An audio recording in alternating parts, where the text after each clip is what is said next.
The letter arrived on a Thursday. Maren Hollis read it at the kitchen table of the boarding house where she had lived for 4 years. In a room so small she could touch both walls if she stretched her arms out wide. The table was not hers. The chair was not hers. The window looking out onto a gray Missouri street belonged to a landlady named Mrs. Pruitt, who had twice raised the rent and once suggested, with a smile that fit wrong on her face, that Maren might find life easier somewhere with more space. Maren had not responded to that. She had learned a long time ago that some comments were not worth the air it took to answer them. The letter was written in a steady, careful hand, not flowery, not trying too hard, just plain and honest the way a man writes when he means what he says and has no particular interest in impressing anyone. It said, "I run a cattle ranch outside Caldwell Flats, Arizona Territory. I am 34 years old.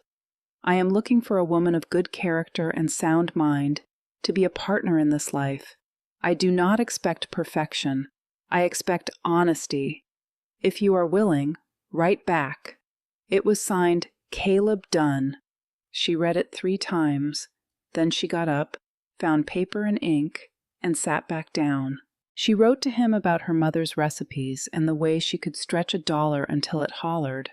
She did not write about the fact that she stood 5 feet 9 in her work boots and weighed 240 pounds on a dry day, that she could lift a barrel of flour without assistance and had done so every morning for 6 years at her uncle's store, that her hands were the largest hands of any woman she had ever met, and possibly the most useful. She did not write any of that because she had learned, the hard way and more than once, that men who read those things first never got around to reading anything else. She wrote about the ledger books she had kept for her uncle's dry goods store for 6 years, how she could find an error in a column of figures the way some women found dropped stitches in knitting, without looking for it, just by feel. She wrote that she was 24 years old and healthy and not afraid of hard weather or hard work. All of that was true. She did not write about her size. She did not describe herself in any physical way at all. She told herself this was not dishonesty. She told herself she was simply letting the facts speak before the appearance did. She had learned, in 24 years of living inside a body that other people felt entitled to comment on, that if she said it first, they dismissed her faster. If she waited, sometimes, just sometimes, they saw something else first. She folded the letter, addressed it, and walked it to the post office herself before she could talk herself out of it. Then she went back to her room and sat on the edge of the narrow bed and looked at the wall and thought about what she had done. She had done it anyway. His reply came in 11 days. He wrote that her letter was the most straightforward he had received. He wrote that a woman who kept books and was not afraid of hard weather was exactly what the ranch needed. He wrote the address and told her the stage came through Caldwell Flats on Tuesdays and Fridays, and that he would be at the station. She gave Mrs. De Pruitt 2 weeks' notice the same afternoon. The journey took 11 days. She had made preparations. She had pressed her best blue dress the morning she left, the one she had bought 2 years ago at a good price and kept carefully for occasions that mattered. She had packed a trunk with practical things, 2 work dresses, her sewing kit, her uncle's old ledger from the dry goods store that she kept, because the handwriting in it was still his, and a small iron she had taken from his forge before they sold the building. She did not know why she had taken the iron. She had taken it because it felt like something that should not be abandoned. On the 4th day of the journey, something went wrong. It started as a heaviness behind her eyes, the kind she usually blamed on poor sleep or bad air in the coach. By the 6th day, her throat had narrowed to something hot and raw, and swallowing had become a private act of will. The woman sitting across from her, a thin, sharp-faced schoolteacher named Mrs. Aldrich, had been watching her with increasing suspicion since Kansas. On the 7th morning, Mrs. Aldrich moved to the far corner of the coach without explanation and spent the rest of the journey looking out the window with her handkerchief pressed to her nose. Maren said nothing. She sat straight. She breathed through her mouth when she had to, and through her nose when she could, and she watched the land change through the small window. The flat green of Missouri giving way to the brown and ochre of the territories. The sky getting bigger, the distances getting longer, the world opening up in a way that made her chest ache even through the fever. She thought I did not come this far to arrive sick. She thought it again on the 10th day, and the 11th, and she was still thinking it on the Tuesday afternoon in July of 1878, when the stagecoach rolled into Caldwell Flats, Arizona Territory, and she heard the town before she saw it clearly. There was a crowd. There was always a crowd when the stage came in. She had been told this. People gathered to see who was arriving, to collect mail and goods, to have something to talk about over supper. She could see them through the blur of her fever, a loose assembly of men and women in the afternoon heat, shielding their eyes from the sun. She pressed her hands flat against her thighs. She breathed slow and deliberate through her nose. She thought, stand up straight. Walk off this coach like a woman who belongs here. First impressions matter. The door swung open. The step down was farther than she expected, or her legs were less reliable than they had been that morning, or both of those things were true at once. The carpetbag went first, tumbling off the step and hitting the dirt with a dull, flat sound. Then her hand missed the rail, and the world tilted sideways in a hot, rushing spin, and she went down hard on one knee in the main street of Caldwell Flats. 240 pounds of woman in a blue dress, and the sound of it carried across the crowd in the sudden quiet before the laughter started. She heard it through the ringing in her ears, low at first, then broader, spreading the way fire spreads through dry grass. She heard the words in pieces, Lord. She is enormous. Is that really her? That is Caleb Dunn's mail-order bride. Poor man. Someone cheated him something terrible. Cannot even walk off the stage without falling down. She put her hand in the dirt and pushed. Her arms shook. She could not get her legs under her properly. She was kneeling in the main street of a town she had never seen, burning with fever and with something that was not quite humiliation, but was its close neighbor, and nobody in the crowd was moving. Not one person stepped forward. She dug her fingers into the dirt. She thought, get up right now or go home. And there is no home to go back to. Then a shadow fell across her. A hand appeared in her line of vision, broad, work calloused, steady, extended palm up, waiting, not grabbing, just there. She looked up. He was tall. That was the first thing she registered. Tall and built solid with the particular stillness of a man who had spent years doing hard work in quiet places. He wore a dark hat pulled low against the afternoon sun. His jaw was set and his eyes, dark brown and steady as creek water, were looking directly at her, not at her size, not at her dress in the dirt, at her. "Miss Hollis," he said. His voice was low and unhurried, the kind of voice that did not raise itself to prove a point.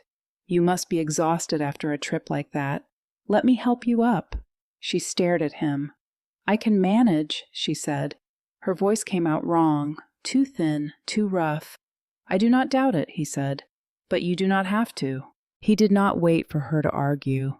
He took the hand she had pressed into the dirt and put his other hand beneath her elbow, and he brought her up to standing without effort, without adjustment, without the half-second hesitation she had learned to expect from men when they first understood her full weight. He simply brought her up, the way a man lifts something he has decided is worth lifting. No fanfare, no performance. Just done. She was on her feet. The crowd had gone quieter. "Your bag," he said, and he reached down and picked it up without being asked. and held it easy in his other hand as if the fact of its weight had not registered as a problem. "The wagon is just down here. Can you walk?" "I can walk," she said. He nodded, and he walked beside her, close enough that she knew without question he would catch her if she went down again, far enough that she kept her dignity. She made it to the wagon. She did not make it much further than that. By the time Caleb Dunn helped Maren Hollis down from the wagon at the ranch, the fever had climbed high enough that the world was coming apart at the seams. She could see the ranch house, large and well kept with a wide covered porch, and she could hear voices, but the voices were arriving from somewhere underwater. "I am sorry," she said. She was not sure she was saying it out loud. "I did not mean to arrive like this. I wanted to. I had a dress pressed." "Easy," Caleb said. He was beside her. "Do not worry about any of that. I am not usually like this. I am strong. I work hard. If I can just rest for a few hours, I will be." "You need a doctor," he said. "I do not need—" Her knees went.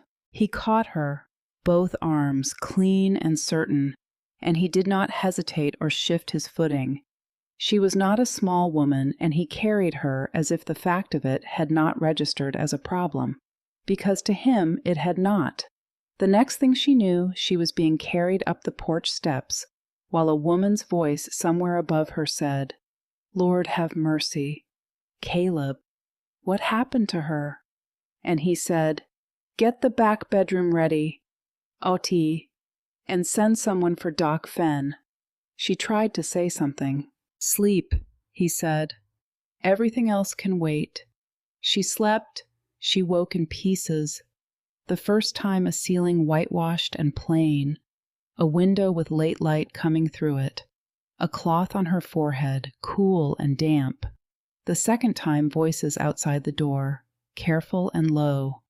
A woman, Oti, and a man whose voice she did not recognize, saying something about the fever breaking, saying keep her hydrated, saying she will need a few days yet. The third time she was genuinely awake. She turned her head. The room was quiet. A candle burned low on the bedside table. In the chair beside her bed, Caleb Dunn sat with his hat on his knee and his head tipped slightly forward, asleep. He was still dressed from the day, work clothes worn at the elbows, dried mud on his boots. He had not gone to bed. He had sat down in that chair and fallen asleep with his hat in his lap. She looked at him for a long moment. She thought about the hand in the dirt. She thought about this crowd standing still. She tried to sit up. The movement woke him. He came to alertness the way men do who are accustomed to sleeping light, fully present in a single second. Head up, eyes open and clear. He looked at her. Then something in his jaw came loose and he exhaled.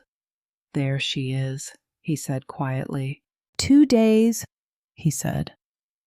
Before she could ask, "Doc Fenn came twice. You picked up something on the road? Fever, lung congestion. You needed rest." He leaned forward, forearms on his knees. "You had us worried for a while." She noted that word. "Us. I am sorry," she said. "I know this is not what you were expecting."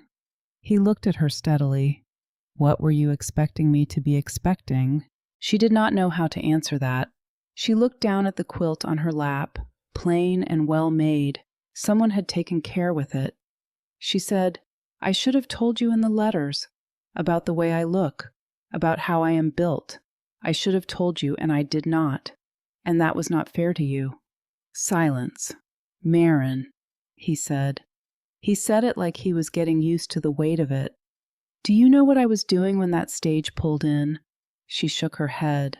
"I was standing in front of the hardware store, listening to a man named Clem Pardee tell 3 other men that whatever woman I had sent for was going to be some desperate creature who could not get a husband the regular way." He paused. "Clem Pardee has been married 4 times and driven every one of those women to leave before the first winter was out. I do not put much stock in Clem Pardee opinions. She almost smiled. You fell down in the street, he said. You were sick as a dog, and you still tried to tell me you could manage on your own. He looked at her without looking away. That told me quite a bit about you right there. It told you I am stubborn, she said. It told me you do not quit. He stood and reached for the cup of water on the bedside table and held it out to her. I am still large, she said.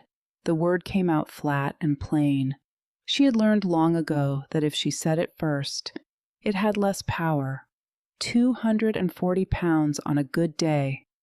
That is not going to change. He looked at her with those steady brown eyes. I heard you the first time, he said. You are still here.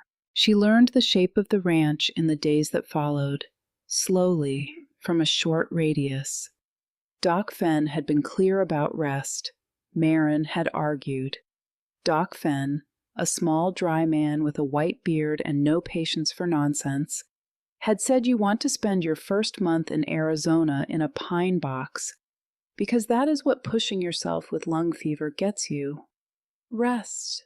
She rested badly, impatiently, and with a great deal of internal protest that she kept to herself, because there was no one she felt she had the right to protest to yet. Audie Marsh came to her twice a day with meals and sat with her in the afternoons, and talked with the easy confidence of a woman who has earned the right to say what she thinks. Audie was compact and opinionated and had a laugh that filled whatever room it happened in. She had managed the ranch house for 8 years, since Caleb's mother passed, and she made no particular effort to pretend she had not already formed a thorough opinion of Marin within the first 20 minutes. On the third day, Audie settled into the chair with her mending and said without preamble, You are not what I expected. What did you expect? Marin asked. Someone quieter.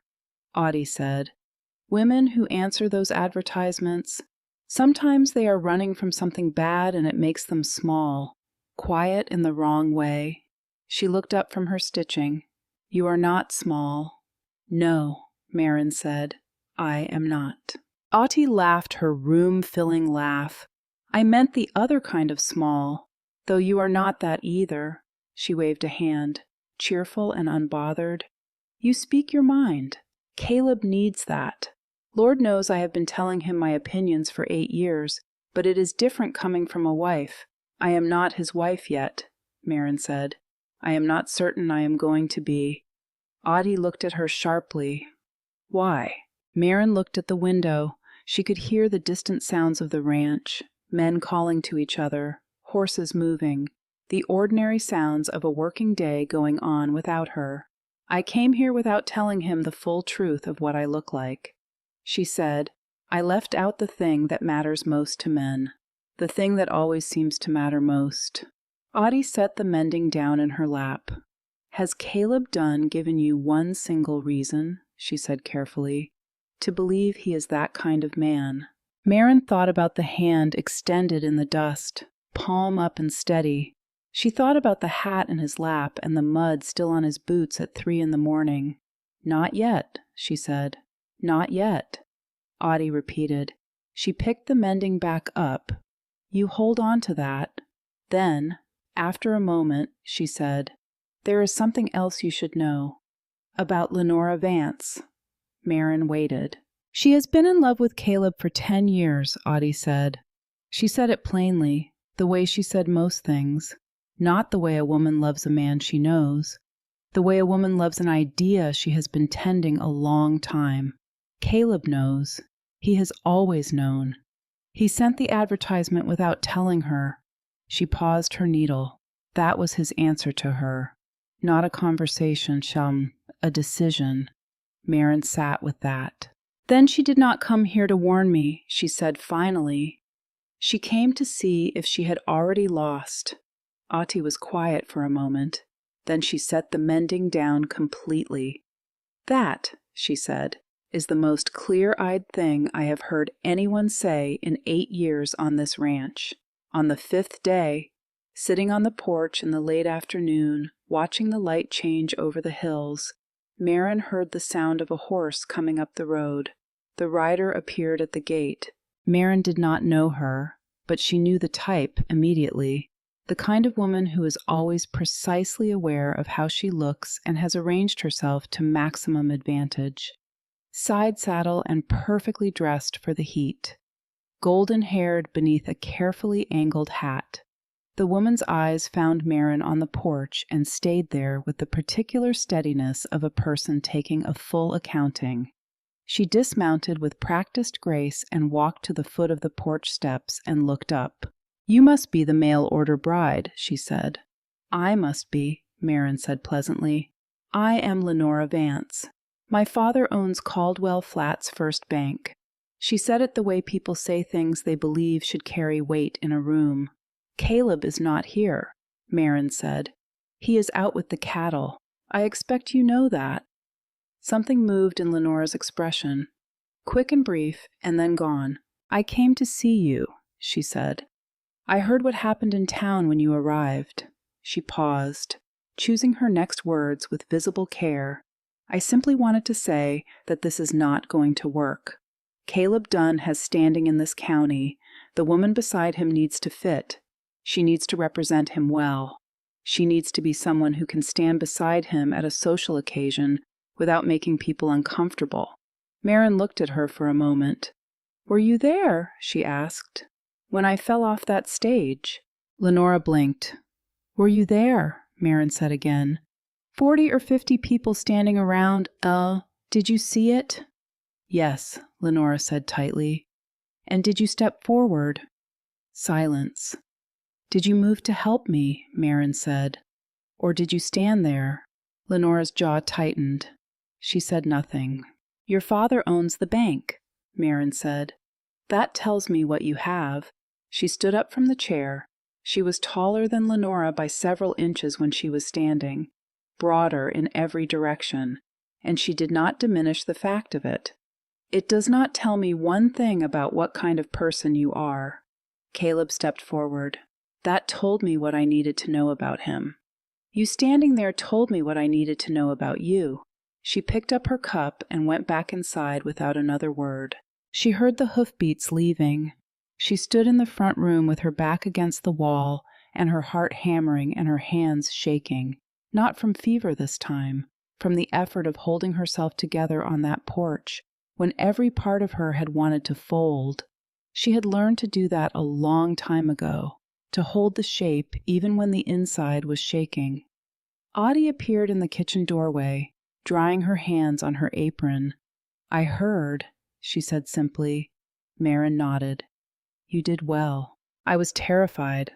"I know." "You did well anyway." Audie tilted her head toward the kitchen. "Come eat something." Marin followed her. Outside, the sun was settling into the Arizona hills, turning the sky into something that had no word for it in any catalog she had ever read. Inside, the kitchen smelled like coffee and cornbread and something slow cooked on the stove.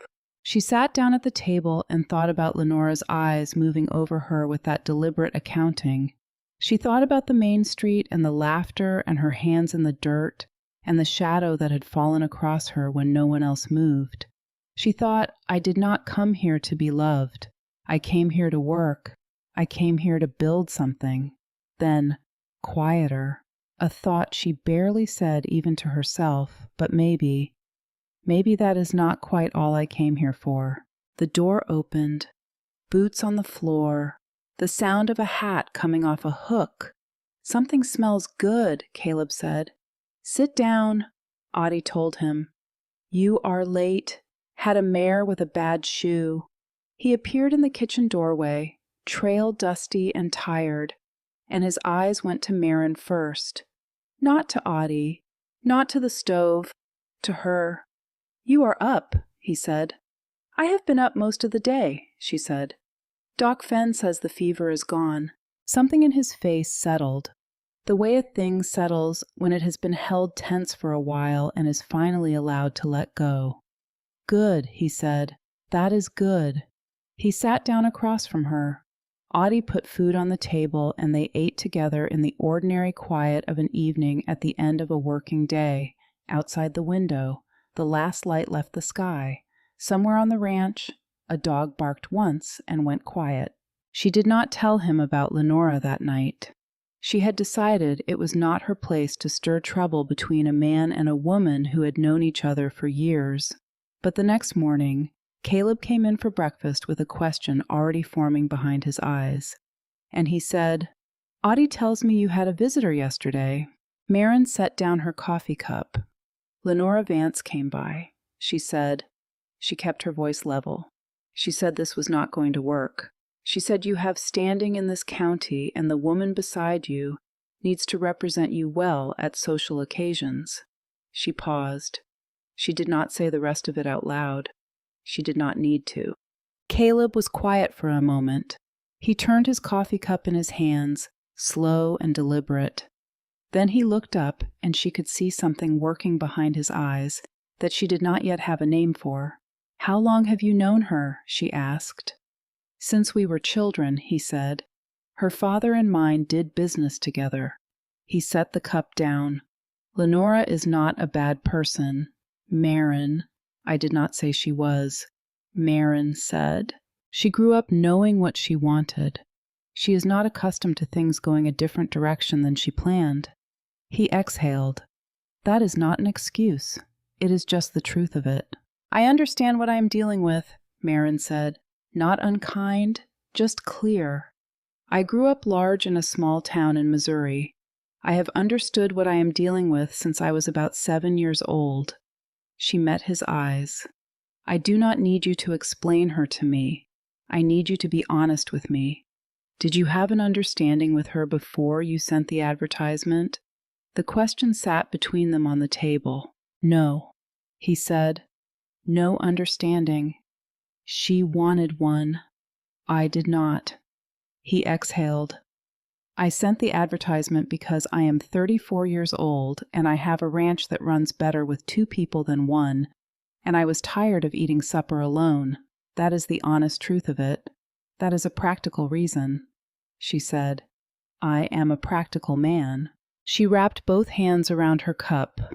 "I wrote back to your advertisement because I was 24 years old, and I had been passed over so many times I had stopped counting, and I thought that maybe out west things were different. Maybe a man asking for good character actually meant it." She looked at him. "Was I wrong?" "No," he said. "You were not wrong." "All right then," she said. "That is enough for me." She picked up her cup and drank her coffee. He watched her for a moment, and something in his face shifted in a way she was beginning to recognize. That quiet, settling thing, like a man who has been holding something at arm's length and is deciding, carefully and without ceremony, to set it down. On the 4th day of her recovery, with Doc Fenn's reluctant approval for light activity, Maren sat down at the desk in the front room and opened the ledger she had noticed on her 3rd morning. She had been thinking about it since she first glanced at it, half delirious with fever, and noticed what was wrong. Now she read it properly. It did not take long. It never did, with her. Numbers arranged themselves into meaning the way landscape arranged itself into pattern once you knew how to read it. There was a line item appearing every month under the heading Miscellaneous, no corresponding receipt, no explanation, consistent in its amount, consistent in its appearance, the kind of consistency that meant habit rather than accident. 6 months, $318. She sat back in the chair and looked at the window where, across the yard, she could see Vern Steck talking to one of the ranch hands with his back to the house. She watched the way he moved, the particular angle of his shoulders, the way he turned his head at a sound she could not hear from inside. She picked up a small notebook from the desk drawer and wrote down what she had found, the dates, the amounts. She wrote the word pattern and underlined it once. Then she closed the ledger exactly as she had found it and went to find Audie to ask about the afternoon chores. She did not say a word to anyone about what she had read. Not yet. She was not the kind of woman who made accusations before she had facts enough to fill a room, but she was the kind of woman who, once she started looking, did not stop until she understood exactly what she was looking at. She had been that kind of woman since she was 7 years old. 3 days passed before she said anything. She spent those days watching, learning the rhythm of the ranch the way she had always learned new things, quietly and from the edges first. She watched Vern Steck cross the yard each morning with the particular walk of a man who has decided he owns whatever ground he is standing on. On the 4th morning, she brought the ledger to Caleb at breakfast and opened it to the page she had marked. "That line has appeared every month for 6 months," she said. "No receipt attached. No explanation in the margin. $318 total." Caleb looked at the page. Then he looked at her. "That has been there since Vern started handling the accounts 2 years back. He says it is operating costs. Small things that do not need receipts." She kept her voice even. "Caleb, this is not small things. This is a pattern." He sat back and rubbed a hand across his jaw. Vern Steck had worked for his father before him. The kind of trust that builds up over that many years was not the kind a man examined easily. It was the kind that felt like furniture. That was exactly the kind of trust that made a man blind. "I am not saying he is stealing," she said. "I am saying the money has no explanation, and you should know where it is going." "I will talk to him," Caleb said. "Do you want me in the room?" He looked at her, surprised. "I will stay out of it if you prefer," she said. "It is your ranch and your man. But if you want someone there who can follow the numbers while you are talking, I am available." He studied her for a long moment in the particular way she had begun to recognize as his version of a decision being made. "Yeah," he said, "I want you there." Vern Steck came in the next morning, and Caleb had the ledger open on the desk, and Maren sat in the chair in the corner with her notebook on her knee. Vern saw her the moment he walked through the door. His eyes went to the ledger, then to her, then back to Caleb, and that calculation happened in the space of a single breath, too fast for him to cover entirely. "Morning, boss." "Ah," he said. He did not greet Maren. "Sit down." "Vern," Caleb said. He sat. His eyes went back to the ledger. "I want to talk about this column," Caleb said. 6 months, $318. I want receipts." Vern's jaw shifted. "Boss, you know how it is out here. Things come up, feed, small repairs, day labor when we are short. I have receipts for all of those," Maren said from the corner. Her voice was pleasant and unhurried. "They are accounted for in the 2nd column. What I do not have receipts for is this one." Vern turned to look at her. Something moved across his face that was not quite anger and not quite contempt, but lived in the neighborhood of both. "Who are you to go through my account?" he said. Quiet. Careful. The kind of quiet intended as a warning. "She is going to be my wife," Caleb said. His voice had dropped to something flat and without edge, which was somehow more final than anger. "And she asked you a question." Vern looked back at Caleb. A recalibration moved across his face, quick and subtle. "Boss, with respect, this woman has been here less than 2 weeks. She does not know how this ranch operates. She does not know the arrangements I have built over 20 years. "Then explain them to me," Caleb said. "Receipts or explanations. I will take either one." Silence. Vern pushed his hat back and exhaled through his nose. "I will pull together what I have," he said finally. "Today," Caleb said. "Today," Vern agreed. He got up and left. The room held the shape of him for a moment after he was gone. Maren was writing in her notebook. "What are you writing?" Caleb asked. Everything he said and everything he did not say. She did not look up. He is going to come back with something, some documentation. It may or may not be genuine. Either way, you will want a record of this conversation. Where did you learn to do this? He said.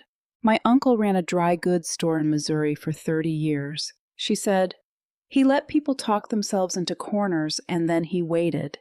She closed the notebook. The most important thing in any negotiation is to stop filling the silence. Vern filled a great deal of silence just now. Caleb was quiet for a moment. I have been running this ranch for 9 years. He said, nobody has ever sat in that corner for me before. She did not know what to say to that. Well, she said, I am here now. Vern returned that afternoon with a folder of papers. Some were receipts, some were invoices written in handwriting that was slightly too consistent, the kind of consistency that comes from a single hand trying to look like several. She went through every page methodically and asked questions. Simple ones, practical ones, the kind that require specific answers and leave no room for general reassurances. Twice Vern tried to redirect the conversation toward Caleb. Both times Caleb said, she asked you a question. Vern. By the end, she had identified that roughly $243 of the $318 was genuinely unaccounted for. Not a catastrophic sum, but the pattern behind it was what mattered. The careful, steady siphoning of it, small enough to stay beneath the threshold of attention, consistent enough to add up. She did not say any of that in front of Vern. After he left, she said it to Caleb. He sat with it for a long time. He has worked for my family for 20 years, he said. I know. My father trusted him. I know that too. Caleb pressed his palms flat on the desk. What would you do? He said. She thought about it honestly and without flattery. I would give him one more chance to come clean, she said. Bring him back in. Tell him what you found. See if he explains it or doubles down. If he doubles down, then you know. Caleb nodded slowly. He looked at her. I am glad you looked at those books, he said. She felt something move through her chest that she immediately tried to be sensible about. She picked up the papers and began organizing them. I was just doing what I could while Doc Fenn has me grounded, she said. She did not look at his face, because she had a feeling it would make being sensible considerably harder. The second conversation with Vern happened 2 days later. Caleb laid out what Marin had found, clear and specific. He gave Vern one more chance to explain. Vern looked at the papers. Then he said, slowly and deliberately, with his eyes fixed not on Caleb, but on Marin in the corner chair, you are going to take her word over mine. A woman you have known 2 weeks. I am taking the numbers, Caleb said. Her word is what pointed me at them. She came in here and turned you against a man who has given 20 years to this family. Nobody turned me against you, Caleb said. You did that yourself with $243 you cannot account for. Vern's face went hard. He stood. He looked at Marin with a steadiness that was meant to be unsettling. You do not know what you have brought into this house, he said. Women like her are always helping themselves. Women like what? Caleb said. His voice had dropped in a way that made the room feel smaller. Vern said nothing. Women like what? Vern, Caleb said again. The silence was the longest Marin had sat inside since arriving in Arizona. Get your things, Caleb said. You are done here. Vern left without another word. The room was very quiet afterward. Marin sat in her chair and did not move for a long moment. Her chest felt strange. Not bad strange. The way something feels when a weight that has been pressing on you for longer than you realized suddenly lifts. You did not have to do that, she said. Yes, I did, Caleb said. He was still looking at the door. He was stealing from me, and he implied. He stopped. He did not say anything he gets to say in my house. That is all there is to it. There was something between them in that moment that neither of them named, because it was too new and too careful, and they were both too practical for the kind of fragility that new things carry. But it was there. She looked down at her notebook. "We will need a new foreman," she said. He exhaled, something close to a quiet laugh. "Yeah," he said. "We will." She wrote something in the notebook and did not look up. But she was, for the first time since she had gone down in the dust of Caldwell Flats. Something that felt unmistakably like at ease. Whit Pryor arrived on a gray horse with a worn saddle and a letter of recommendation from a ranch owner in Colorado that Caleb knew personally. He was 40 years old and quiet with the competence of someone who has spent his whole life doing difficult things without requiring anyone to notice. Caleb hired him by sundown. Maren liked him almost immediately. Not because he was warm, he was not especially at first, but because when she handed him the ledger books on his second morning, he looked at them and asked exactly the right questions. "You kept accounts before," she said. "My wife did." He said, "She passed 4 years back. I learned from watching her." He paused. "She was better at it than I am." "Most women are," Maren said. He looked at her with the gravity of a man agreeing to something he considers important. After that, they got along fine. It was Whit who found the document. He had been going through the old files in the locked desk drawer, the one Vern had cleared out when he left, or thought he had. A spare key that Audie kept on a nail behind the pantry door opened the lower section where Vern had kept papers that had not made it into the folder he brought to his last meeting with Caleb. Whit brought them to Maren without a word. She read them at the desk on a Tuesday morning while Audie was hanging laundry in the yard and Caleb was out on the south pasture.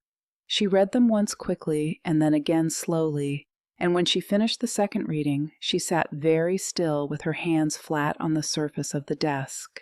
The document was a signed agreement between Vern Steck and a company called Meridian Land Company, headquartered in Denver.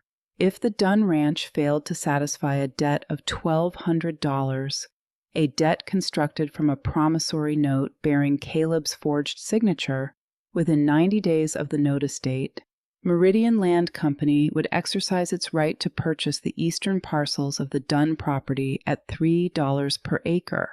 $3 per acre in land that was worth 30 on a bad year and closer to 40 on a good one. The notice date was 6 weeks ago, which meant they had fewer than 7 weeks before Meridian could move. Maren set the papers down. She looked at the window. Outside, the yard was ordinary and still in the August heat. Audie's laundry moving in a dry wind, a dog sleeping in the shade by the barn. Everything looked exactly as it had an hour ago. She picked up her notebook and began to write. The drought declaration came from the county office on a Friday afternoon. Maren was the one who read it aloud. Caleb stood at the kitchen window with his back to her, looking at the yard. She pulled out the list she had been building since the morning she first noticed the water numbers running low. Sources for water hauling. A supplier in Tucson who would extend 60-day credit terms on supplemental feed, the name of a cattle buyer who operated year-round, and a careful letter she had already sent to Harlan Vance at the Caldwell Flats First Bank, establishing the ranch's financial position and inquiring in general terms about a credit arrangement if one became necessary. She had not told Caleb about that letter. Not yet. She was building them a runway. One careful calculation at a time, and she was doing it quietly, before anyone knew it was needed, so that when the moment came, they could move without panic. "How bad does this get?" she asked. Caleb turned from the window. "Bad," he said. "If we do not get rain in the next 3 weeks, we start making hard decisions about the herd." She nodded. "I have a buyer in Tucson," she said. "Year-round operation. Fair price if we move quickly." He stared at her. "When did you—" "2 days ago," she said. When I saw the water numbers running low, I did not want to worry you before I knew whether we needed it." He was quiet for a moment. "You built contingency plans without being asked," he said. "I built them because someone had to," she said, "and I was the one reading the numbers." The heat that followed was the particular cruelty of an Arizona August that has decided to take something from you. The grass at the edges of the far pasture went from brown to gray. The creek along the eastern boundary dropped to something that moved more like reluctance than water. The cattle gathered near the tanks in the mornings with a restlessness that told Maren, even with her limited experience of cattle, that they understood the scarcity in a way that made them unpredictable. She was on the south porch late one afternoon, going over the feed calculations, when she heard Whit calling across the yard with a sharpness different from his ordinary tone, and she looked up to see Caleb coming through the gate with his left arm wrapped in a bandage already showing dark through the cloth. She was off the porch before she decided to move. "It is nothing," he said immediately. "That is not nothing," she said. She took his arm before he could pull back, turned it carefully, examined it with the eye of a woman who had spent 2 months nursing a sick father in Missouri before she was 19 and knew what a wound looked like when it needed proper attention. "What happened?" "Bull got spooked moving to the north pasture," he said. "Caught me against the fence post. It is just a gash." "Audie!" Maren called toward the house. "Already getting the kit," Audie called back. "Sit down," Maren said. Maren. "Caleb, sit down." He sat. She unwrapped the bandage with steady hands. Her hands were large and certain. The hands of a woman who had spent years lifting flour sacks and ledger books, and her uncle when he could no longer lift himself. And they did not shake. The gash was deep and had not closed properly in the heat. She had seen infected wounds before. She knew what happened when a man decided he was too busy to treat them. "You need this closed and cleaned or it will go bad," she said. "Hold still. I have things too. Whit can manage whatever you have for 3 days." She did not look up from the wound. "If you tear this open because you will not rest, it will cost you more time than 3 days. I have done the math." He went still. She worked without apology. 7 stitches. She cleaned it twice and dressed it properly and sat back and looked at him when she was done. 3 days, she said. Minimum. He looked at her for a long moment. "You are very bossy," he said. "For someone who has been here 6 weeks. You are very bad at staying still," she said. "For someone who needs stitches." From the kitchen doorway, Audie made a sound that was not quite a laugh and did not try very hard to be anything else. Something had shifted in his face that she had seen before, but not quite like this, not this close. He looked at her the way a man looks at something he has finally decided to stop pretending he does not see. "I am not small in any way," she said quietly, "not in any direction." "No," he said, and the way he said it was not an observation. It was something that took up space in the room the way important things do. She looked down and began closing the kit. "Rest the arm," she said. "Yes, ma'am," he said. The fire started on a Thursday night. She smelled the smoke before she saw the glow, lying awake in the back bedroom in the particular restless way that had become her habit since Whit had brought her the Meridian document. She was at the window before her feet found her boots properly, and she could see it on the eastern horizon, a ragged orange line above the dark shape of the hills. Beaumont, she thought. The Beaumont spread sat 3 miles east, its boundary touching the Dunn Ranch along a stretch of fencing Whit had told her was older than either operation and due for replacement. The Beaumonts had been fighting the drought the same way everyone else was, with reduced herd and reduced optimism. By the time she reached the yard, Caleb was already there with Whit and 4 of the hands. Voices clipped and fast, horses being saddled in the dark. "You are staying," Caleb said to her. It was not unkind. It was the directness of a man who needs to move quickly.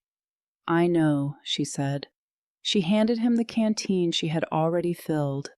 He caught her hand for a moment when he took it. One brief second of pressure, then he mounted and rode east, and the darkness took him. She stood in the yard for a moment and listened to the hooves fade. Then she went to work. She got on the telegraph line and contacted the county water office about emergency hauling permits. She wrote a specific letter to the Tucson buyer. Not an inquiry this time, but a concrete offer: 36 head at a fair price with quick close, moving the young stock that would cost the most to feed through a dry September. She was on her third calculation when she heard it, a crashing from the east pasture, a low collective noise she recognized without being able to say exactly why. She was out the back door before she finished the thought. The eastern fence line had given way in 2 places where the cattle had pushed against it in the smoke, the old cedar posts finally surrendering to the combination of dry rot and 300 pounds of frightened animal. 36 head had gone through and were moving toward the Beaumont land, toward the smoke and the heat, which was the wrong direction for everything. She found the 4 hands who had stayed behind clustered at the break in the fence, looking at each other with the helplessness of men waiting for someone to make a decision. She made one. She was the largest person in that yard by a considerable margin, and she used it, planting herself at the center of the gap with enough physical presence that the lead steer pulled up short and the ones behind him slowed. "Get your horses," she said to the men. "We push them south first, away from the smoke. Benny, you take the left flank and hold it. Do not let them turn back east." She spoke quickly and without raising her voice, because she had learned from her uncle that a steady voice in chaos accomplishes more than a loud one. You do not need to be heard above the noise. You need to be the thing that is calm when nothing else is. They moved. It was not elegant. It was dark and smoky, and the cattle were frightened, and twice the line nearly broke on the right side where the smoke was drifting lower. But she understood the principle of it, the way you use pressure and release on any frightened thing, steadily and from the sides, giving it a direction to go rather than a wall to push against. 40 minutes. That was what it took. The last steer went back through the repaired gap, and Marin stood in the dark with smoke in her hair and her work dress ruined at the hem and her arms aching from the unaccustomed effort, and she felt something she had not expected. She felt useful in a way that had nothing to do with a ledger book. Whit came up beside her and looked at the fence line and then looked at her. "Where did you learn to work cattle, boy?" he said. "Missouri," she said. "My uncle kept dairy cows. It is not the same, but the principles hold." He nodded once, with the gravity she had come to understand meant he was registering something as significant. "Yes," he said, "they do." He paused, and the cattle read her. Something about the size of her settled them. He said it the way he said things that surprised him, plainly and without decoration. Then he said, "I need to show you something." He led her along the fence line to a section about 30 yards north of the break, where the ground was darker in a way that was not the darkness of bare earth, but of something that had been poured there. He crouched down and held the lantern close, and she crouched beside him. The smell reached her before the sight made full sense. "Coal oil," she said. He nodded. She looked at the fence post nearest to the dark patch. The wood at its base was scorched in a way that was directional, the kind of scorch that comes from something burning at the base and spreading up rather than from grass fire traveling through.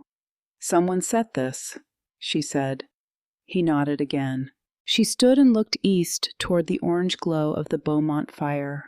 She looked at the ground between where they stood and the property line that separated Dunn land from the parcel Meridian had been quietly acquiring options on for 18 months. She thought about the document in her desk drawer, the forged promissory note, the 90-day window. She thought about what it would have meant if those 36 head had been legally established on Beaumont land when the boundary dispute Meridian would inevitably manufacture came to the county office. "Who else has seen this?" she said. "Just me," Whit said. "Keep it that way for now," she said. "Evidence is only useful if it is presented at the right moment in the right way." Whit looked at her with an expression she had seen once before, the first time she handed him the corrected ledger. "Yes, ma'am," he said. Caleb came back at sundown the following day. He came through the kitchen door, and Marin was at the desk with the Tucson correspondence finished and the water hauling permit half completed and 3 separate calculations about the Meridian timeline laid out in columns she could follow without looking at her notes. He looked at her, then he looked at Whit, who was just leaving. "The cattle," he said. "Back in the east pasture," she said. "The fence is repaired. Whit can give you the details." He looked at Whit. She led the recovery. Whit said, "Kept them from the smoke." He paused. "She has a good head for it." He left. Caleb stood in the middle of the room. "You rode out," he said. "The cattle needed bringing back," she said. "I could do it, so I did." "Marin." She looked up. He had crossed the room, and he was close enough now that she had to look up to find his eyes. He was trail dirty and tired, and something in his face was doing the thing she had no complete name for yet. The thing that looked like a man who has discovered all at once how much something means to him and found the discovery unsettling in the best possible way. "Are you planning to stay?" he said. His voice was quiet. "We have a contract," she said. "I am not asking about the contract. I am asking you. Are you planning to stay?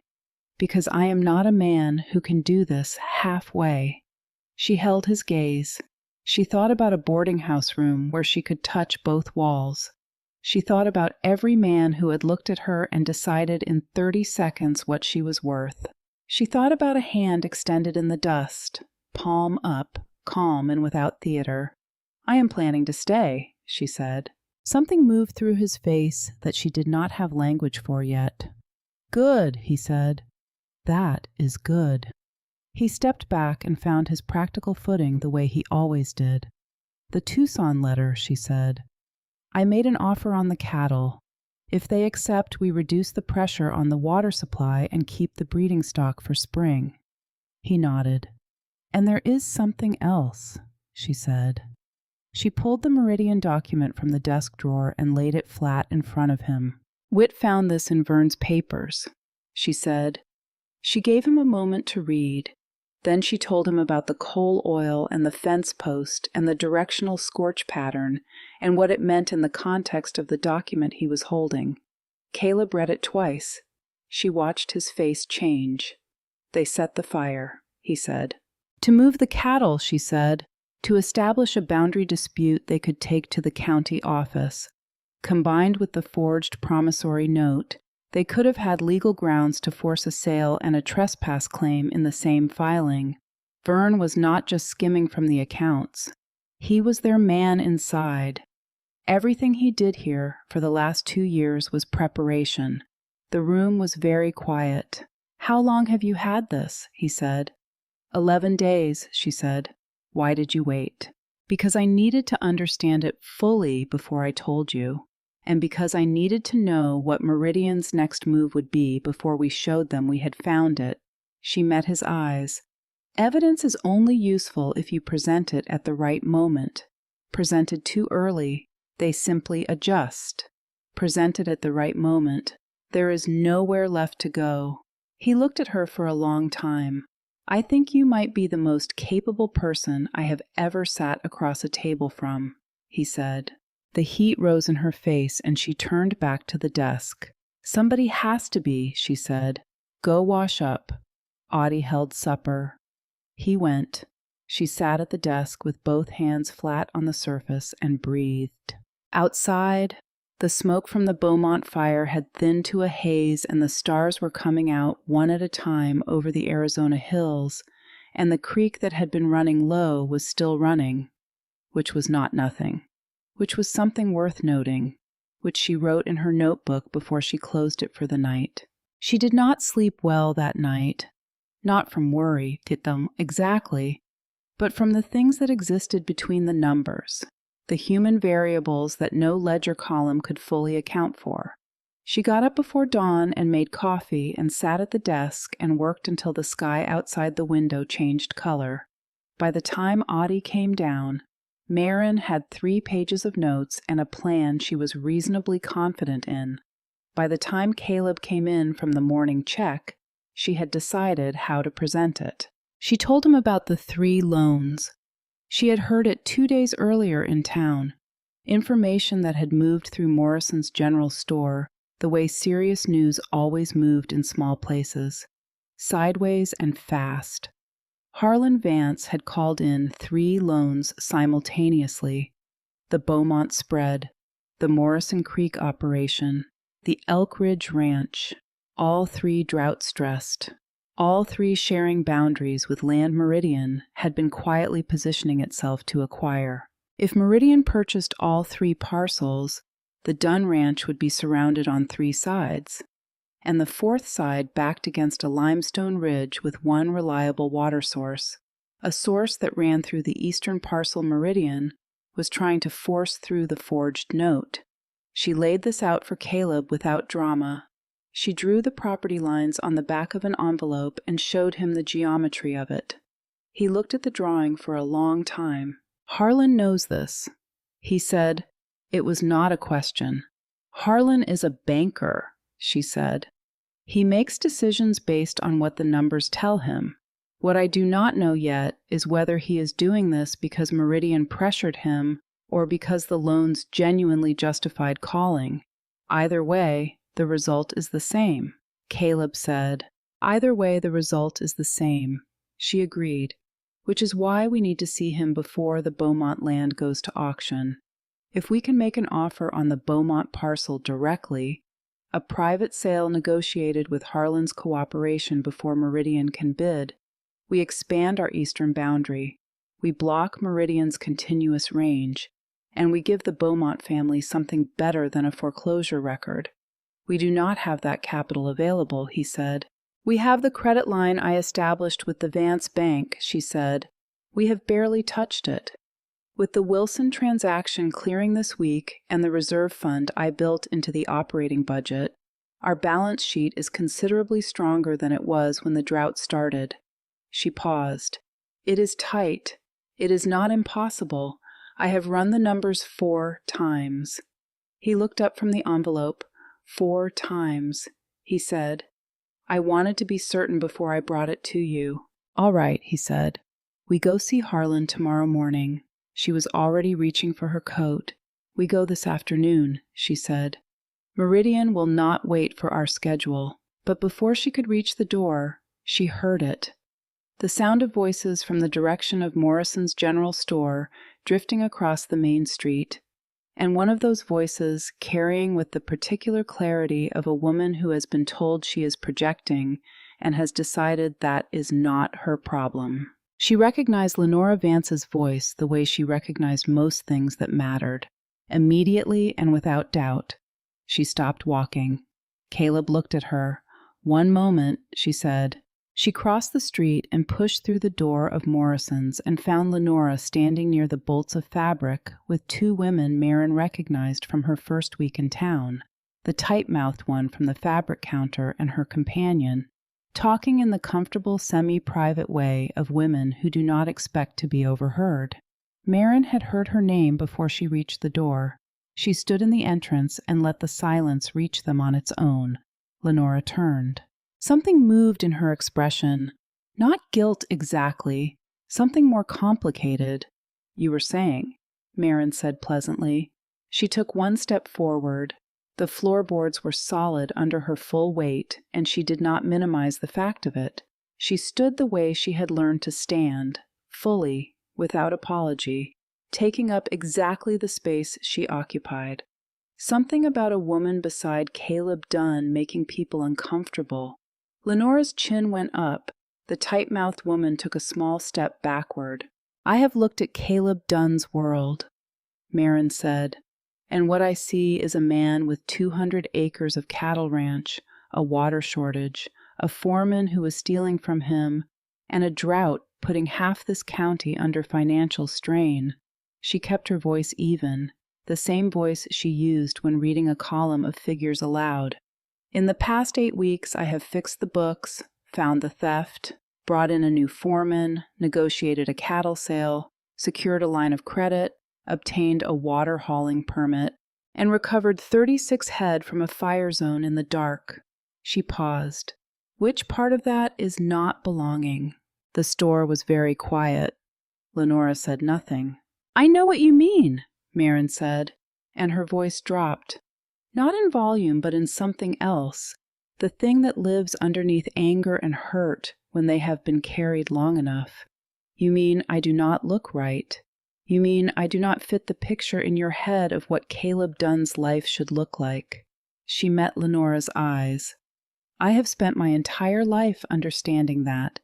People have been telling me I do not fit since I was 7 years old." She let a moment pass. "I am finished making myself smaller so other people are more comfortable with what they see." From outside, through the open door of the hardware store across the street, a voice said without inflection, "She is right, you know." Clem Pardee was on his bench in the afternoon shade. He had not looked up from whatever he was examining in his hands. "Caleb Dunn's place runs better now than it did 2 years ago," he said. "Rest of it is nobody's business but theirs." Nobody said anything. Marin looked at Lenora for one more moment. Then she turned and walked back to where Caleb was waiting at the wagon, climbed up, and unwrapped the reins with hands that were steadier than she expected. She made it 4 blocks before she let herself breathe. Caleb said nothing. He let the silence be what it was, which was its own kind of language and one she had begun to read fluently. The Caldwell Flats First Bank occupied a 2-story building on the main street, sandstone and timber, with Harlan Vance's name in painted letters above the door, recently repainted in a slightly different shade of black. A man who maintained his signage was a man who paid attention to appearances. That was useful information. Harlan received them in his office at the back of the building. He was a large man who occupied space with the easy confidence of someone who had never been asked to make himself smaller. He looked at Marin with the particular attention of someone revising an opinion in real time. She laid the proposal out. She put the numbers on his desk and let them speak first, the way her uncle had taught her. And then she said what they meant and what she was asking for, and what the ranch could offer against it. She did not rush, and she did not over-explain. She made her case the way a good balance sheet makes a case, by being complete and unambiguous and leaving no significant question unanswered. When she finished, Harlan was quiet. He looked at the papers. He picked up the top page and read it again, though she was reasonably certain he had absorbed it the first time. He set it down. Then he said, "My daughter came to see me last night." The room went still. She wanted to know. Harlan said, "Whether I intended to help you." He looked at Marin directly. "She told me I should." Caleb sat very still beside her. "Lenora said that." He said, "Lenora said that." Harlan confirmed. He reached into the drawer beside him and placed a document on the desk between them. "She also left this." Marin looked at it. It was a copy of the agreement Vern Steck had signed with Meridian Land Company, the same document Whit had found in the locked desk drawer.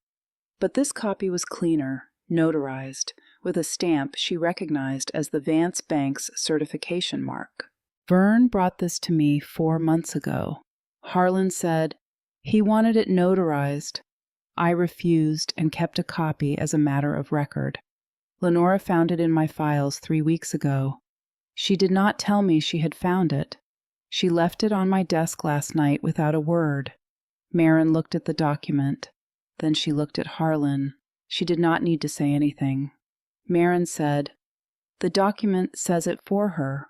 Something moved in Harlan's face that was not quite a smile but lived in its vicinity. Meridian approached me 6 months ago. He said, they offered a commission if I would call the Beaumont and Morrison Creek loans at the height of the drought and declined to extend credit to the Dunn Ranch. He folded his hands on the desk. I declined. I did not tell Caleb because I wanted to see what the ranch would do without a safety net, whether it was worth backing. What did you conclude? She said.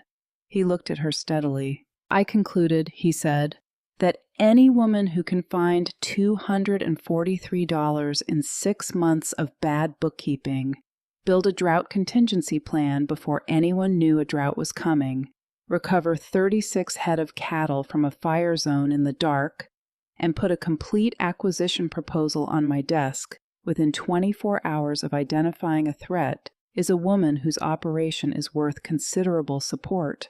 He extended his hand across the desk. She shook it. The interest rate on the credit line, Harlan said, will be adjusted to 3%. I consider it a sound investment. I will have the Beaumont acquisition documents ready by Friday. He continued, Jim Beaumont will agree to a private sale. He came to me himself 2 days ago asking if there was any alternative to the foreclosure. As for Meridian, with 2 independent copies of this agreement and the evidence of the arson on your fence line, they have no legal ground left to stand on. Their forged note is worthless.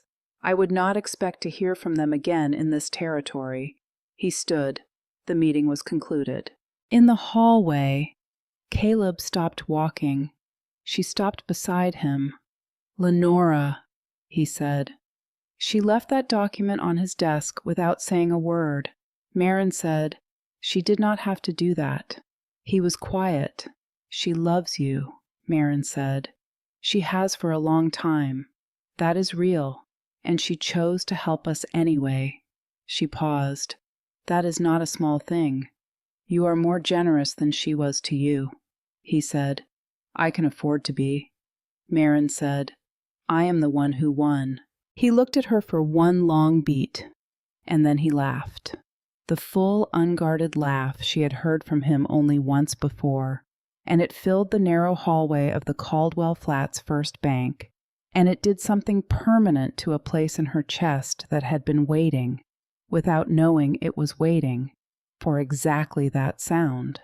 They walked out into the October morning together, and the air had changed overnight.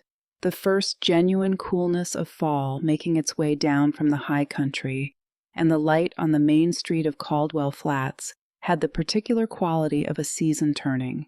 The news that Meridian Land Company had withdrawn from Arizona Territory moved through Caldwell Flats the way significant news moves through small communities, not as an announcement, but as a gradual understanding, appearing first in the hardware store and the feed yard, and working its way outward until by Thursday evening it was simply a thing that everyone knew. What moved somewhat faster was the news about Vern Steck. Marin had given Witt the coal oil evidence and the corroborating details from the Meridian document, and told him to file a formal complaint with the federal marshal's office in Tucson. She had done this the morning after the fire, before she told Caleb, because she had wanted to understand Meridian's full exposure before anyone had the opportunity to make the evidence more complicated than it already was. What Marin had not anticipated was that Vern Steck had not left the county after being dismissed. He had stayed at a boarding house 12 miles east, waiting for an opportunity she had not given him. The opportunity he was waiting for was the Meridian document. He did not know that Witt had already found it. He did not know that Harlan Vance had a certified copy. He had spent 6 weeks assuming that the evidence of his arrangement with Meridian was still locked in the desk drawer of the ranch office, the drawer he believed no one else had a key for. On the night before the wedding, he came back for it. Marin had stayed up late. She was at the desk in the front room with the lamp burning low when she heard the sound at the side window. Not loud, just wrong. The particular wrongness of a sound that should not be there. She sat very still. The window at the side of the office was old, and the latch had always been loose, a thing she had noted in her first week and added to the list of repairs in descending order of urgency. Vern Steck came through it without much difficulty. He had a lantern, shuttered low, and he crossed directly to the desk without looking toward the corner where Marin sat. He went for the lower drawer. He found the key where he had always kept it, on a nail beneath the desk's edge that only someone who had used it for 2 years would know about. He opened the drawer. It was empty. The silence that followed was the kind that has weight. He straightened and turned and found Marin sitting in the corner chair, with her hands folded in her lap and the lamp on the desk between them, casting enough light that there was no question about what they were both seeing. She did not speak. He looked at the empty drawer. He looked at her. He looked at the drawer again. "It has been with the federal marshal's office in Tucson for 3 weeks, she said. Along with the coal oil sample from the fence post, and Whit Pryor's signed statement about where and how he found the original document, Vern said nothing. Harlan Vance has a certified copy, she said. It was notarized in May when you brought it to him. He kept it as a matter of record. Still nothing. There is nowhere left to go with this, she said. The document, the arson evidence, the forged note, they are all in federal hands. Meridian has already withdrawn. Whatever you were waiting here to recover does not exist as a useful thing for you anymore." He looked at her for a long moment. She met his gaze without moving. Then he went back out the window. She sat at the desk for another minute after she heard him go. Then she went to the door of the yard and called for Whit, who had been waiting by the eastern gate with 2 of the hands since sundown. She went back inside and finished the letter she had been writing before the interruption. She heard the sound of horses on the road an hour later. She did not go to the window. She already knew what it was. The federal marshal arrived at first light, which was also the morning of the wedding. He and his deputy came through the main gate at 6 in the morning, and Vern Steck was between them on a horse with his wrists in iron cuffs and a face that had gone the color of old ash. Whit met them at the gate and signed what needed signing, and the marshal tipped his hat and rode back the way he had come. By 7 in the morning, the story had reached the hardware store. By 8, it had reached the church. By 9, when the first wagons began arriving at the Dunn Ranch for the wedding, it was simply a thing everyone in Caldwell Flats already knew, and the knowing of it sat in the yard like a cleared sky after a long stretch of dirty weather. Marin was in the back bedroom when Audie came in to do the buttons. The dress was deep blue, the color of sky at the edge of evening, and Audie had made it herself in the 3 weeks since the wedding date was set, working in the early mornings before the household was awake with the focused determination of a woman who considers this kind of work a serious undertaking. Marin had argued about the color. She had said practical things, that she had a perfectly good work dress that could be pressed, that blue was not a sensible choice, that no one would be looking at her dress particularly. Audie had listened to all of this with the expression of a woman who has made up her mind and is simply waiting for the other person to finish. "The blue," Audie had said, "that is what I am making." Standing at the window now, watching the wagons come through the gate and the yard fill with people she had come to recognize over 3 months in this place, Marin felt something she had no immediate word for.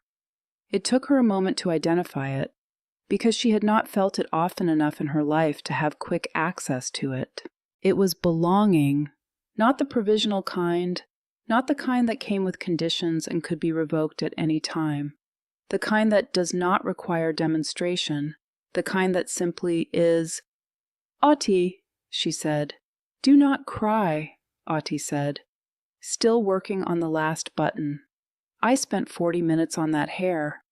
"I am not going to cry," Marin said. "I wanted to say something." Audie's hands paused. "You told me on the 3rd day that I belonged here," Marin said, "before I had done anything, before I had proven anything." She turned from the window. "Why did you say that?" Ati looked at her with the straightforward warmth of a woman who does not waste sentiment but does not withhold it either. "Because belonging does not come from proving yourself," she said. "It comes from deciding." She turned Marin gently back toward the window and finished the last button. "You decided to stay. That was enough." Marin pressed her lips together. She absolutely did not cry. She walked out to the yard alone. She had told Caleb she did not want anyone to give her away. She had walked herself this far. She would walk herself the last stretch, too. He had understood that immediately and without argument. There were more than 80 people in the yard. She had expected 30, perhaps 40. She had not expected Morrison from the general store and his wife, or Clem Pardee in what was clearly his best shirt, or the Beaumont family standing near the back with the particular dignity of people who have recently been through something hard and come out the other side of it intact. She had not expected the tight-mouthed woman from the fabric counter standing in the third row with her hands folded and her expression carefully neutral in a way that was its own kind of concession. She had not expected any of it. She walked through the crowd and felt every set of eyes on her. She was the largest person in that yard. She had always been the largest person in any yard. She had spent 24 years learning to walk as if that fact was simply a fact. No more and no less than the color of the sky or the distance between fence posts. She walked that way now, through 80 people who were watching, and she did not apologize with her pace or her shoulders or the space she took up. The eyes were the same kind of eyes. Human, assessing, curious. But what was in them had changed, and the change had not come from anything she had pretended to be. It had come from exactly what she was. She reached the front. Caleb was standing there, his good jacket. His hat was off, which was the most formal concession he was capable of. His hair was not entirely cooperative, which she had come to understand was accurate to him and therefore correct. He was looking at her with the expression she had stopped bracing for and started looking forward to. The real one, the unguarded one he reserved for moments when he forgot to manage it. He said very quietly, so that only she could hear it, "You are the most remarkable person I have ever seen in my life." She looked at him steadily. "You should have seen me when I was well rested," she said. He was trying very hard not to smile, and losing the effort entirely. The minister opened his book and began. He had reached the middle of the ceremony when a small voice cut through the formal cadence with the unself-conscious clarity that only children achieve. "Excuse me." The minister stopped. Everyone turned. A little girl stood at the edge of the assembled crowd, 8 years old, perhaps 9, round-cheeked and broad for her age, the kind of child that other children sometimes called names on the schoolyard. She was dressed in a Sunday frock, laundered and pressed with considerable care, and she was holding the hand of a woman Marin recognized as the wife of one of the ranch hands. And she was looking directly at Marin with the concentrated earnestness of a child who has been working up to saying something for a while. She was looking at Marin with the recognition of someone who has found, unexpectedly, a mirror. "Willa," the mother began, her face going red. "I told you." "Do you think," the girl said, straight to Marin, clear and certain and without any awareness of what she had interrupted, "do you think someone like me could be loved like that?" The yard was absolutely still. Marin looked at her for a moment. Then she stepped forward, dress and ceremony and minister and 80 witnesses notwithstanding. She crossed the distance between them, and she went down on one knee in the dirt in her good blue dress, the same way she had gone down in the main street of Caldwell Flats 3 months ago, except this time by choice, this time without falling. She looked the girl directly in the eyes. "The right person," she said, "will not love you despite who you are. They will love you because of who you are." She held the child's gaze. "Every part of who you are, you understand me. The girl looked at her for a moment with the gravity of someone receiving information they intend to keep. Then she nodded. "Okay," she said, and she went back to holding her mother's hand. Maren stood. She turned back to the front. Her eyes were doing something entirely outside her authority. She walked back to her place, and she did not look at the crowd, and she did not look at Ati, because she knew what Adi's face would be doing, and it would not help. She looked at Caleb. He extended his hand, palm up, steady and unhurried, the same way he had extended it in the dust of the main street on a July afternoon when she could not get up and nobody else moved. She put her hand in his. The minister found his place, and they finished. The celebration went into the evening. There was food that Ati had been preparing in secret for the better part of 2 weeks. There was music from 2 men with a fiddle and a guitar who sat up near the barn and played with the cheerful competence of men who know exactly 36 songs and have made peace with that number.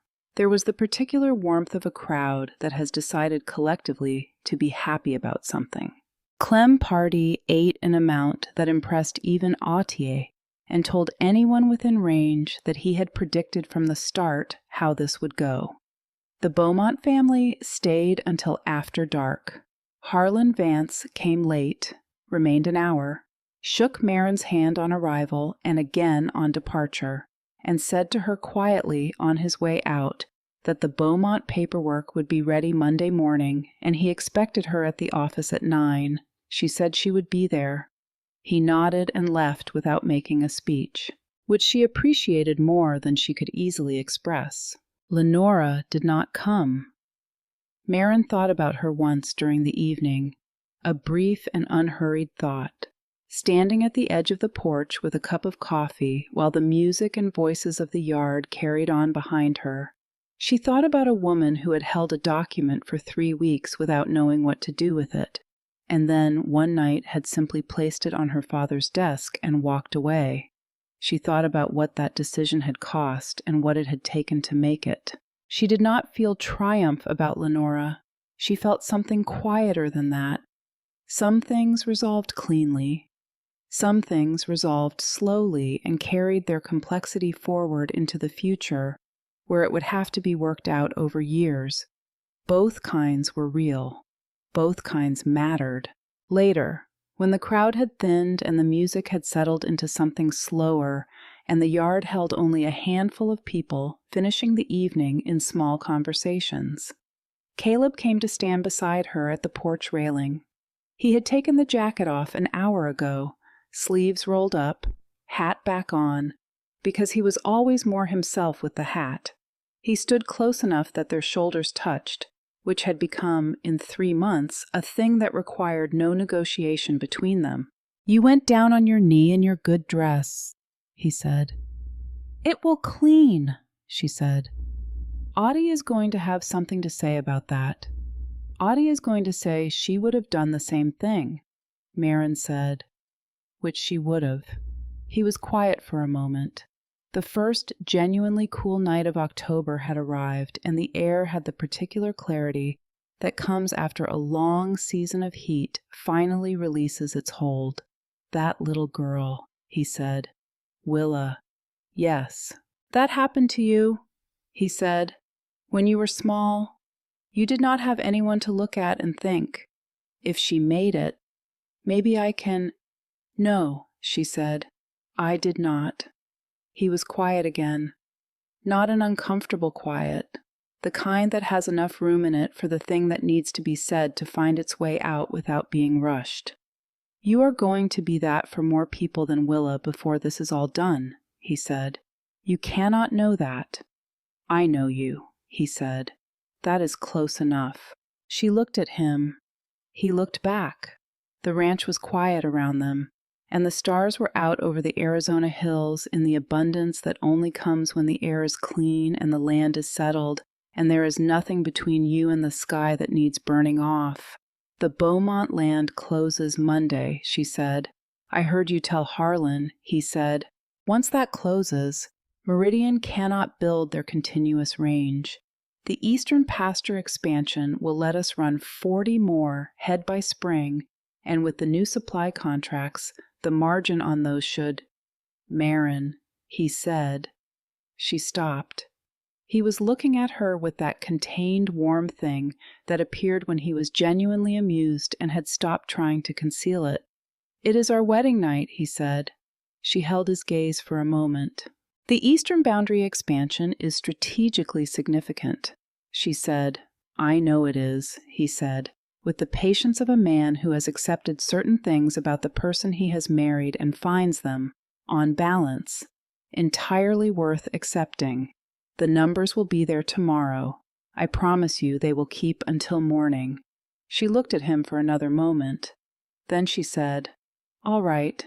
He took her hand. She stopped talking. They stood together on the porch of their home in the first cool night of October, and the ranch settled around them into its evening quiet. The sounds of cattle at rest and horses in the barn and the last voices of guests finding their wagons and heading back toward the lights of Caldwell Flats. She had arrived here sick and uncertain and carrying nothing she was sure of except the willingness to work and the stubborn refusal to go back to a room where she could touch both walls. She had built a home, she had built a partnership, she had built a life that fit the full and uncompromising size of who she was, without apology, without qualification, without the exhausting work of making herself smaller to fit a shape that had never been meant for her. A letter written in a careful hand came back to her, the words plain and honest, asking for nothing more than honesty in return, and then the dirt of the main street, and the shadow, and the voice that said, "You must be exhausted," when it could have said anything else and chosen instead to see her. She had come to Caldwell Flats to prove she was worth something. She had learned, slowly and stubbornly and in the particular way she had always learned things that mattered, that she had been worth something all along. Caleb's hand tightened around hers. "The numbers will keep," he said quietly. She looked out at her land and the stars above it and the life stretching ahead of her in every direction, like good ground after a long rain, solid underfoot and ready for whatever came next. "Yeah," she said. She leaned her shoulder against his. "Yeah, they will."